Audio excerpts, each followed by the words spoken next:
जानो नाय जाए कहूँ मिलो नहीं कन्हैया तो देखो कैसे कन्हैया के पीछे कैसी बावरी बनी फिर रही है।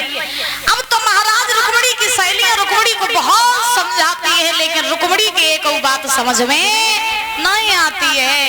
तो महाराज अब ध्यान रखना, क्योंकि कहते हैं अरे प्रेम बुरी जंजीर वीर तुम लूटमती मानो।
तो रुक्मणी जब बड़ी वही तो एक दिन रुक्मणी की मैया ने देखो कि मेरे घर में मेरी बिटिया जो है वो शादी के योग्य है, तो सुंदर से सुंदर लड़का देख करके बेटी की शादी कर देनी चाहिए। अब महाराज क्या हुआ कि जैसे ही आज रुक्मणी की मैया सोच रही है कि रुक्मणी शादी के योग्य है, सुंदर से सुंदर लड़का देख के बेटी की शादी कर देनी चाहिए, मन में विचार किया। और जैसे ही मन में शादी के ख्याल आए तो हुआ ये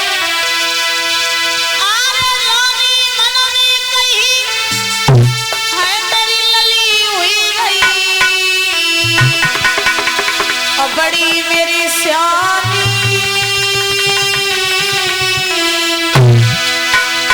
खबर योग सुता के हुई गई रे, ये सोच रही है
केपी भैया।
चली और चलते चलते राजा भीष्मक के पास में पहुंची, जवाब दिया महाराज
हवा लगा ही नहीं रही, ये पानी नहीं है कूलर।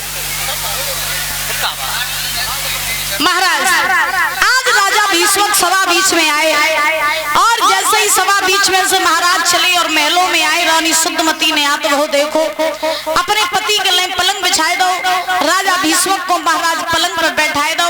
भीष्मक ने शुद्धमती से कही, कहो रानी तुमने हमें काहे बुलाओ? तो रानी बोली, का बताओ महाराज, आप तो सारा दिन अपने राज्य के कार्यों से व्यस्त रहते हो, क्या आपको मालूम है कि हमारे घर में